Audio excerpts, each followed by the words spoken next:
Hello everyone. इस video को शुरू करने से पहले मैं एक चीज बता देता हूँ सर हर किसी को। यहाँ पे दो तरह के लोग होते हैं इस दुनिया में। एक जो कहते हैं कि हमेशा किस्मत होती है, और एक वो कहते हैं कि कर्म होता है। एक लोग कहते हैं कोई लोग कहते हैं कि बस काम करते रहो, किस्मत कुछ नहीं होती। दूसरे वो होते हैं जब किस्मत ही होगी तब होगा, काम नहीं करना चाहिए। दोनों ही सोच गलत है, दोनों ही मेंटेलिटी गलत है। इनके बीच में एक बैलेंस होता है। जब थोड़ा सा किस्मत का सपोर्ट मिलता है, जब थोड़ा सा उसका सपोर्ट मिलता है, भाग्य का सपोर्ट मिलता है, और थोड़ा सा आप काम भी करते हो, तब जाके चीजें बनती है। कभी भी एक चीज को किसी एक चीज का पलड़ा भारी नहीं होता है, दोनों चीजें बैलेंस के साथ चलती है। हो सकता है कि किसी सिचुएशन में मेहनत ज्यादा हो और किसी सिचुएशन में किस्मत ज्यादा हो। इसको एक एग्जांपल के साथ समझता हूँ कि कोई एक पर्सन है। मैं तुम्हें एक एग्जांपल देता हूँ कि अगर कोई पर्सन है, वो तुमने देखा होगा, एक इंटरव्यू आया था एक यूपीएससी के पर्सन का। तो वहां पे वो 9 सालों से तैयारी कर रहा है, उसके सारे अटेम्प्ट निकल गए, लेकिन वो अभी तक सिलेक्ट नहीं हुआ है। अब तुम यहाँ पे क्या बोलोगे, वो मेहनत नहीं कर रहा है क्या? वो 100% मेहनत कर रहा है, लेकिन किस्मत उसका सपोर्ट नहीं कर रही है। वो बना ही नहीं है उस चीज के लिए, और वही चीज उसको पता नहीं है। तो इसलिए मैं बोलता हूँ कि एस्ट्रोलॉजी सीखना इसलिए जरूरी होता है, क्योंकि यहाँ से पता चलता है कि तुम किस चीज के लिए बने हो, तुम्हारी मैक्सिमम पोटेंशियल कहाँ पे है, और तुम कहाँ जा रहे हो। ये चीज सारी डायरेक्शन तुम्हें एस्ट्रोलॉजी देती है। ज्योतिष शास्त्र तुम्हें ये बताता है कि तुम किस चीज के लिए बने हो, कौन सी तुम्हारी अच्छी चीजें हैं, कौन सी तुम्हारी बेकार चीजें हैं, किस चीज पे तुम्हें काम करना चाहिए। तो अगर वो, अब तुम देखो कि कोई पर्सन एक बार में दूसरे अटेम्प्ट में ही निकाल देता है यूपीएससी। 100% मैं यहाँ पे मेहनत को देता हूँ कि हाँ, मेहनत करते हैं सारे लोग। लेकिन अब तुम्हें ये नहीं लगता कि क्या पहला वाला पर्सन जिसने दूसरा अटेम्प्ट में ही निकाल दिया, और एक जो 9 सालों से लगा है उसने नहीं निकाला, क्या इसमें थोड़ा सा भी तुम्हें ये फील नहीं होता कि उसकी किस्मत का सपोर्ट नहीं है उसके साथ? किस्मत बहुत जरूरी है आज की डेट में। ठीक है, मेहनत करो, मेहनत के लिए मैं कभी मना नहीं करता कि मेहनत मेहनत भी एक ऐसी चीज है जो कि ठीक है, मेहनत तो करनी ही चाहिए। मैं मेहनत को, किस्मत होगी, मेहनत नहीं करोगे तो कुछ नहीं मिलने वाला, ये भी 100% करेक्ट है। ये कैसे है ये मैं तुम्हें बाद में बताऊंगा, लेकिन किस्मत का होना भी जरूरी है। तो कभी भी इस चीज को मत देखो कि किस्मत से कुछ नहीं होता, सब मेहनत होती है। इसलिए मैंने पहले यही बात बताई है तुम्हें। तो अब वीडियो में शुरू करते हैं। तो इसमें तीन चीजें को अब तुम्हें पता चलेगा। मैं इसमें भाग्येश बताने वाला हूँ, तुम्हारा भाग्येश कौन है। सो कौन सा ग्रह कौन सी चीज का कारक है, फर्स्ट तुम्हें ये पता चलेगा। दूसरा, इस वीडियो से तुम्हें पता चलेगा कि अगर यहाँ पे एक ऐसा ग्रह होता है जो कि तुम्हारा अगर भाग्येश बन गया है बाई चांस, तो 100% तुम छोटी उम्र में ही सक्सेसफुल हो जाओगे। तुमने देखा होगा 18-20 साल के लड़के लैम्बोर्गिनी ले रहे हैं, 18-20 साल के लड़के अच्छी डायरेक्शन में मेहनत करके। मैं ये नहीं कह रहा कि उन्हें कहीं से उड़ा उड़ा मिल गया, नहीं, उन्होंने मेहनत की है। लेकिन उनको पता तो होना चाहिए ना यार, डायरेक्शन तो तुम्हें मिलेगी, कहाँ से मिलेगी? एस्ट्रोलॉजी से मिलेगी। जब तुम्हें मैं बताऊंगा कि ये एज तुम्हारे लिए बेटर है, तो तुम उस एज को वेस्ट नहीं करोगे, तुम उस एज में कुछ अच्छे काम करोगे। ठीक है। एंड सेकंड, यहाँ पे थर्ड चीज तुम्हें पता चलेगी, राहु और केतु की एक ऐसी स्थिति बन जाती है अगर तुम्हारी कुंडली में, तो वो तुम्हें जीवन भर, जिंदगी भर तुम्हें भाग्य का सपोर्ट देते हैं। तुम्हें भाग्य के लिए कहीं भी जाने की जरूरत नहीं पड़ेगी, वो जिंदगी भर तुम्हारा पीछा नहीं छोड़ेंगे। राहु केतु इतने बेटर पोजिशन में अगर बैठे हैं तुम्हारे, वो भी मैं तुम्हें बताऊंगा। और अब देखो, यहाँ पे बहुत दो तरह के लोग होंगे। एक लोग जो बोलेंगे कि मेरा भाग्योदय वर्ष जो आपने बताया है वो मेरा चला गया है, तो क्या अब मुझे भाग्य नहीं मिलेगा? 100% मिलेगा, लेकिन उसकी भी एक सिचुएशन होती है, वो भी दूसरा भाग्य वर्ष आपको मिलेगा। वो कैसे कैलकुलेट करना है वो भी मैं बताऊंगा। एंड सेकंड, वो लोग बोलेंगे, एक प्रकार के लोग बोलेंगे कि वो भाग्योदय वर्ष बहुत देर में आएगा मेरा, और मैं अभी बहुत छोटा हूँ, तो क्या उससे पहले मेरा काम नहीं बनेगा? 100% बनेगा। इसका मतलब मैं तुम्हें बताता हूँ कि किस्मत क्या होती है। किस्मत एक ऐसी चीज होती है कि अगर मैं तुम्हें सिंपली एक डेफिनेशन दूं किस्मत का, तो तुम्हारा जो भी काम है, तुम्हारी मेहनत का तुम्हें 100% रिजल्ट मिलना, या तुम्हारी मेहनत से ज्यादा तुम्हें रिजल्ट मिलना, इसको किस्मत बोलते हैं। इसको बोला जाता है किस्मत। कभी भी किस्मत को ये मत लेना कि बिना कुछ किए सब कुछ मिल जाएगा, ये बिल्कुल भी किस्मत नहीं होती। ठीक है, जो बाकी के एस्ट्रोलॉजर बोलते हैं कि जितना तुम्हें भगवान ने तुम्हारे लिए लिखा होगा उतना ही मिलेगा, उससे ज्यादा नहीं मिलेगा, उससे कम नहीं मिलेगा, ये बहुत गलत सोच है। इस सोच को लेके आगे कभी नहीं बढ़ना चाहिए। ठीक है, अपने माइंड को एक फ्री छोड़ दो इन चीज़ों के थ्रू। अब देखो तुम्हें देखना कैसे है, पहले मैं तुम्हें यहाँ पे पेन निकाल देता हूँ। कौन सी पेन निकालूं? चलो रेड निकाल देता हूँ। ठीक है, अब देखो तुम्हें यहाँ पे देखना है 9th हाउस पे। इससे भी पहले मैं तुम्हें एक चीज बताता हूँ कि कर्म क्यों जरूरी है भाग्य से ज्यादा। ये देखो 10th हाउस होता है कर्म का भाव, 9th हाउस होता है भाग्य का भाव। भाग्य का सपोर्ट मिलेगा तो तुम काम करोगे, और तुम्हारे मतलब काम भी करना पड़ता है। पहले कर्म है, पहले कर्म है फिर भाग्य है, नीचे भाग्य है पहले कर्म है। ठीक है, इस चीज को भी देखो, ये भी तुम्हें इंडिकेट करता है। बाकी ये सब छोड़ो, तुम 9th हाउस को देखो। तुम अपने 9th हाउस में कौन सा ग्रह तुम्हारा बैठा हुआ है। अगर तुम्हारा यहाँ पे कोई ग्रह नहीं बैठा है, कोई बात नहीं, इसमें डरने की कोई बात नहीं। यहाँ पे तुम्हें देखना है कि कौन सी राशि है, कौन सा नंबर लिखा है, 1 2 3 4 5 6 12 में से कुछ ना कुछ तो यहाँ पे लिखा होगा ना, यहाँ ऊपर पे या यहीं पे कुछ ना कुछ लिखा होगा, उसको देखो तुम। अब इस चीज को कैसे देखना है ये तुम्हें मैं नीचे एग्जाम्पल के शुरू दिखाता हूँ। कि सबसे पहले बात करते हैं सूर्य से। ठीक है, सूर्य अब तुम्हारा अगर भाग्येश बन गया, मैं यहाँ पे भाग्येश बोल रहा हूँ, तो भाग्येश का मतलब है कि यहाँ पे जो तुम्हारा ग्रह है वो, या तो फिर यहाँ पे जो भी तुम्हारी राशि बन रही है वो। ठीक है, 9th हाउस की बात कर रहा हूँ, ये वाला हाउस। तो चलो स्टार्ट करते हैं। तो सूर्य, सूर्य एक आत्मकारक ग्रह है। इसे सभी राजा, इसको सभी ग्रहों का राजा बोला जाता है, और ये मानसिकता, व्यक्तित्व, सम्मान, ऊर्जा और आत्मविश्वास का कारक है। ये कि तुम्हें पता होगा, एंड इतना तो तुम्हें पता होना ही चाहिए। ठीक है, सूर्य जब भी, यहाँ पे देखो मैंने क्या लिखा, सूर्य जब, जब सूर्य या सूर्य की राशि, सूर्य की राशि कौन सी है? पांचवी, पांचवी राशि सूर्य की होती है लियो। ठीक है, यहाँ पे होती है, जब ये 9th हाउस में बैठेगी तो यहाँ पे तुम्हें 22 की उम्र में, ये अच्छी बात है, 22 की उम्र में या तो 24 की उम्र में तुम्हें भाग्य का सपोर्ट मिलेगा, 100% मिलेगा। अब यहाँ पे कुछ लोग बोल रहे होंगे ये एज मेरी निकल चुकी है, अब क्या होगा? इसके सोल्यूशन मैं तुम्हें लास्ट में बताऊंगा, इसलिए वीडियो के एंड तक बने रहना। स्क्रिप्ट मत करना, क्योंकि क्या होता है कि आधी इंफॉर्मेशन ज्यादा घातक होती है पूरी इंफॉर्मेशन के। ठीक है, ये चीज तुमने सुनी भी होगी, बाकी तुम्हारी मर्जी। सूर्य के साथ ये सारी चीजें हैं। सेकंड इस चंद्रमा, फटाफट से देख लेते हैं, फिर बाद, वीडियो बहुत लंबी हो रही है। चंद्रमा एक मन का कारक होता है, सुंदरता का कारक होता है, कल्पना शक्ति का कारक होता है, भावुकता का कारक होता है, संवेदनशीलता।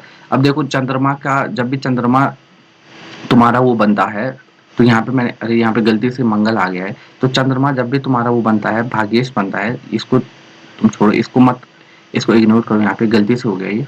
तो 4 हाउस जब तुम्हारे यहाँ पे 4 लिखा होगा, या यहाँ पे चंद्रमा खुद होगा, यहाँ पे कर्क राशि बनी होगी, 4 कौन सी होती है? कर्क राशि होती है। तो तुम्हारा चंद्रमा तुम्हारा भाग्येश बन गया है। ठीक है, तो ये यहाँ पे तुम्हें बताता है कि तुम 24 की एज में तुम्हारे लिए अच्छी स्थितियां बनेंगे, तुम्हारा भाग्य तुम्हारे काम के साथ साथ तुम्हारा सपोर्ट करेगा। इसके साथ अब बुध, बुध की कौन सी ग्रह, बुध की 2 राशियां हैं।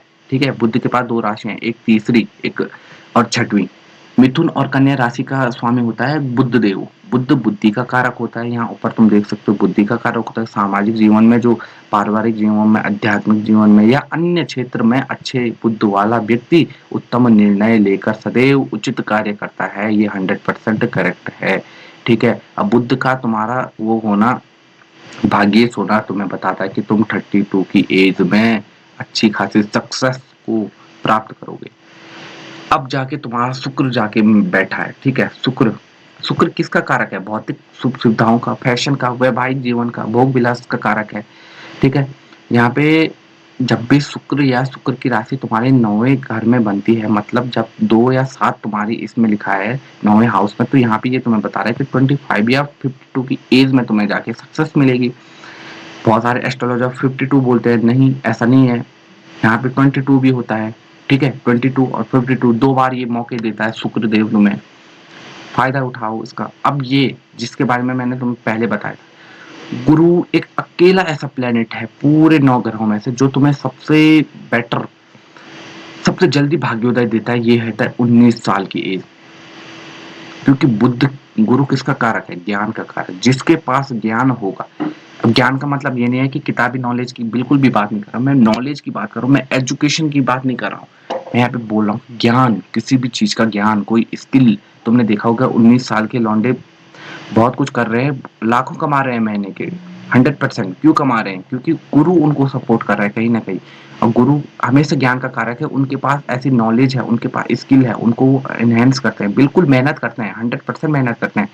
लेकिन गुरु का सपोर्ट होना बहुत ज़रूरी होता है तुम्हारी कुंडली में, और ये नहीं भी है तो डिमोटिवेट मत होना। 9 और 12 गुरु की राशि होती है, तो अगर ये है तो कांग्रेचुलेशन आप सभी के लिए। अगर ये एज निकल गई है तो भी कोई बात नहीं यार, मैं बता दूँगा इसके लास्ट में क्या चीज़ होती है।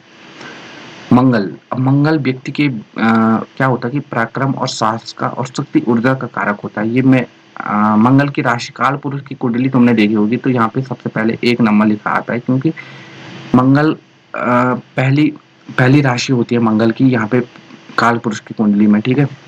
तो मंगल ऊर्जा का कारक है, ऊर्जा से ही तो हम सब पैदा हुए हैं और ऊर्जा ही हमारे आर-पार चलती है रहती है। तो जब भी मंगल या मंगल की राशि तुम्हारे 9वें हाउस में बनती है, तो मंगल की राशि है पहली और 8वीं। जब पहला और 8 यहाँ पे लिखा होगा, फर्स्ट एंड 8th यहाँ पे लिखा होगा, तो ठीक है? तो इसका मतलब है मंगल तुम्हारा भाग्येश है, और 28 की एज में जाके ये तुम्हें अच्छे रिजल्ट देना स्टार्ट करेगा। अब देखो शनि, शनि क्या चीज होती है कि शनि, वैसे तो मुझे, मैं ये चीज बना नहीं रहा था यहाँ पे कि शनि शनि भी होता है, लेकिन शनि 36 की एज में सक्सेस देता है, बहुत लेट है। लेकिन अब मैं देखो, जब भी तुम्हारे यहाँ पे 10th एंड 11th लिखा है, तो इसका मतलब क्या है? शनि कभी भी तुम्हें भाग्य के बल पे ज्यादा नहीं देते हैं। एक बात याद रखना, बहुत सारे एस्ट्रोलॉजर तुम्हें नहीं बताएंगे शनि का क्या कॉन्सेप्ट होता है कि जितनी तुम मेहनत करोगे मैं उतना तुम्हें रिजल्ट दूंगा। शनि ये चीज बताते हैं। शनि की राशि शनि जब भी तुम्हें इफेक्ट करते हैं किसी न किसी चीज में, तो शनि हमेशा चाहते हैं, हमेशा, कि तुम मेहनत करो। कभी भी मेहनती इंसान जो तुमने देखा होगा कि ये बहुत ज्यादा मेहनत कर रहा है, उसको कभी भी शनि परेशान नहीं करते, उसको 100% रिजल्ट मिलते हैं। उसकी किस्मत उसके साथ रहती है हमेशा, जब भी तुम मेहनत करोगे। और ये अकेला ऐसा प्लेनेट है जो कि तुम्हें मेहनत के दम पे ज्यादा देगा, किस्मत कम होगी, मेहनत ज्यादा होगी। एंड यहाँ पे ये चीज मत लेके आना कि यार और ग्रह होता तो अच्छा होता, मेहनत थोड़ी कम करनी पड़ती। बिना मेहनत के कुछ नहीं होता लाइफ में, ठीक है? और शनि जब भी तुम्हारा ये भाग्येश बनता है, तो इतने ज्यादा, इतने बेटर एक्सपीरियंस तुम्हें देता है लाइफ में, क्योंकि तुम्हें पता चल जाता है शनि एक स्लो मूविंग प्लेनेट है। तुम्हारे काम इतने धीरे धीरे भी हो सकते हैं, ठीक है? हो सकता है तुम्हारा भाग्य धीरे धीरे सपोर्ट करे, लेकिन जितने तुम मेहनत करते जाओगे, जितने तुम फंक्शन डिसिप्लिन में जितना रहोगे, उतना ज्यादा तुम्हारे लिए बेटर शनि रिजल्ट देगा ही देगा। शनि से डरना नहीं है। राहु केतु, ये देखो, तुम एक चीज बताता हूँ मैं तुम्हें। राहु और केतु की खुद की कोई राशि नहीं है। राहु छाया ग्रह है और केतु मोक्ष का कारक है, ठीक है? इनकी कोई खुद की राशि नहीं होती। लेकिन क्या होता है कि राहु कन्या राशि को, ये है राहु, ठीक है? राहु कन्या राशि को अपनी राशि मानता है, ठीक है? मानता है नहीं उसकी, ठीक है?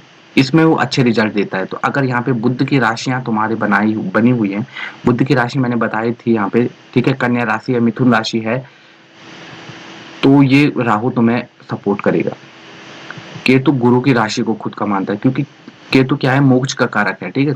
केतु इतना बेकार नहीं है, इनसे बेकार तो कोई भी प्लेनेट नहीं है, लेकिन केतु अच्छा प्लेनेट मैं मानता हूँ। यहाँ पे 46 की एज में जाके ये सक्सेस देते हैं। लेकिन मैंने ऊपर बताया था पहली स्लाइड में कि एक ऐसी सिचुएशन होती है राहु और केतु के साथ, जो कि तुम्हें ये बताती है कि तुम लाइफ में, तुम्हें हमेशा जिंदगी भर उसका सपोर्ट मिलेगा। अब अगर कहीं से भी कुंडली के किसी भी भाव से कोई ऐसी सिचुएशन बनती है जब गुरु की दृष्टि तुम्हारे दसम पे पड़ती है, नवम भाव पे, मतलब जहां पे तुम्हारे ये केतु और राहु बैठा है, यहाँ 9वें भाव में, इन पे अगर ये पड़ती है, यहाँ पे ये पड़ती है, इनकी अगर दृष्टि पड़ती है इस पे, तो ये तुम्हें जिंदगी भर सपोर्ट करेंगे तुम्हारी किस्मत के लिए। क्या तुम्हारी किस्मत तुम्हें कभी धोखा नहीं देगी अगर ये चीज तुमने। अब लेकिन सुनो, एक बात सुनो, राहु जब भी भाग्येश बनता है या केतु जब भी भाग्येश बनता है, तो एक चीज ये तुमसे मांगता है कि कभी भी तुम अपनी हैबिट को लेके तुम्हें वो बनना पड़ेगा कि देखो, केतु एक स्पिरिचुअल भी है, तो स्पिरिचुअलिटी को तुम्हें धारण करना पड़ेगा। और राहु का क्या सीन है कि राहु छाया ग्रह है, तो ये इल्यूजन भी बहुत बार दे देता है, इंसान को कंफ्यूज कर देता है। तो इस चीज को भी तुम्हें ध्यान में रखना है, ठीक है? अब मैं इस स्लाइड को इरेज करता हूँ। अब मैं तुम्हें एक चीज़ बताता हूँ कि अब तुम बहुत सारे, अब ये वीडियो एंड हो गई है, अब बहुत सारे लोगों को लग रहा होगा कि यार मैंने तो, मेरा वो आ गया, वो भाग्येश नहीं है, या मेरा भाग्य का वर्ष वो निकल चुका है, या कुछ भी हुआ है अगर उल्टा पुल्टा तुम्हारी इस कुंडली में, या तुम्हें इस चीज से रिलेटेबल नहीं लगा, तो अब देखो क्या होता है कि जब भी, अब देखो मैं तुम्हें एग्जाम्पल के थ्रू बताता हूँ। किसका एग्जाम्पल दूँ? शुक्र का एग्जाम्पल देता हूँ। मान लो एक चीज देखो तुम, अब एक चीज देखो, यहाँ पे अगर तुम्हारा, अगर मान लो भाग्येश तुम्हारा बुद्ध बनता है, ठीक है, और ये तुम्हें 32 की एज में इतनी सक्सेस देनी थी, लेकिन अब तुम सोचोगे यार मेरी 32 की एज तो चली गई है, अब क्या होगा मेरी लाइफ में? अब क्या मेरी लाइफ बेकार हो जाएगी? क्या अब मेरी जिंदगी में कोई भी, क्या अनसक्सेसफुल रह जाऊंगा? तो ऐसा बिल्कुल भी नहीं है, ऐसा बिल्कुल भी नहीं है। क्यों नहीं है? अब मैं तुम्हें एक चीज बताता हूँ कि अब मान लो तुम्हारा यहाँ पे बुद्ध की राशियां बनती है, ठीक है, अब कोई आवाज आ रही होगी उसको, बुद्ध की राशियां बनी है 3 और 6। अगर यहाँ पे ये 3 और 6 बुद्ध देव को अब तुम्हें देखना है। अब मान लो तुम्हारे पास यहाँ पे बुद्ध देव नहीं है, तुम्हारे पास यहाँ पे 3 और 6 बन रहा है, ठीक है, तो तुमने बोला कि मेरा भाग्येश 3 या 6 बुद्ध देव है। अब तुम्हें देखना है कि तुम्हारे जो 9वें घर है, 9वां घर जो होता है, देखो ढंग से समझो, ये जो 9th हाउस है, इसका लॉर्ड कहाँ पे बैठा है? इसमें जो राशि बनी है, उस राशि का स्वामी किस भाव में बैठा है, किस राशि के साथ बैठा है, किस ग्रह के साथ बैठा है? देखो, मान